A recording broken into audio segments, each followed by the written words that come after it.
Nous lisons dans le Coran, à la sourate 6, au verset 114, ceci.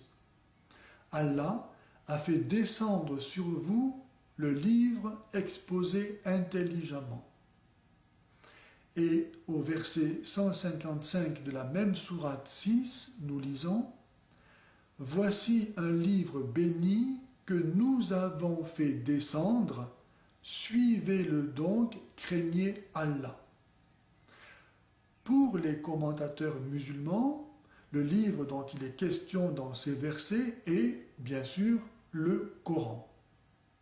Mais comment le livre dont il est question dans ces versets pourrait-il être le Coran, alors que les traditions musulmanes elles-mêmes affirment que c'est le troisième calife, Othman, qui a rassemblé les textes épars du Coran, écrits sur des bouts d'os ou de parchemin, pour en constituer un seul volume.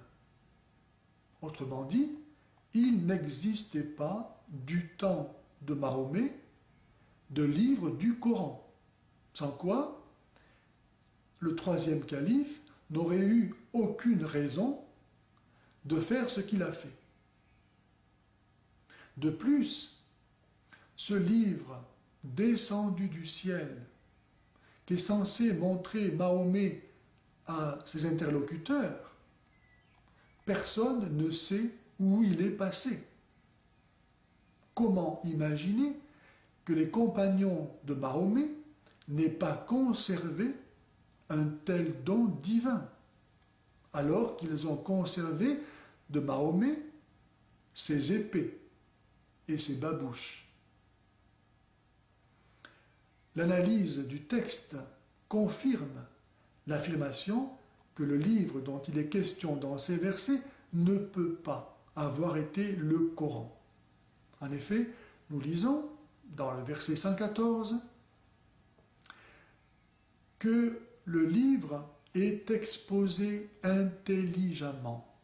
Or, pour que quelque chose soit exposé intelligemment, il faut nécessairement qu'il le soit dans sa totalité. Mais les traditions musulmanes affirment que Mahomet a continué à recevoir des versets jusqu'à la fin de sa vie.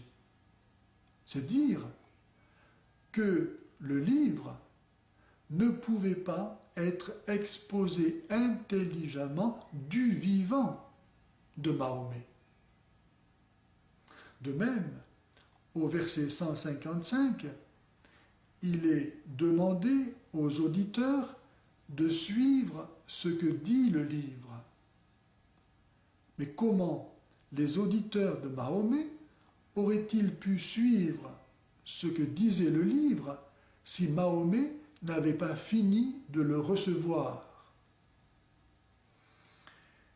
Il est donc clair que, contrairement à ce qu'enseignent les commentateurs musulmans, le livre dont il est question dans ces versets ne peut pas avoir été le Coran, puisqu'il n'existait pas du temps de Mahomet.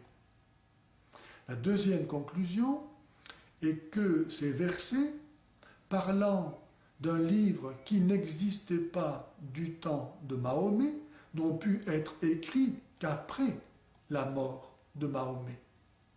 Et certainement par les conquérants arabes du Moyen-Orient, voulant ainsi légitimer d'une autorité divine leur pouvoir comme leur extension territoriale face à des populations chrétiennes et juives disposant d'un texte sacré et d'une prédilection, d'une mission divine.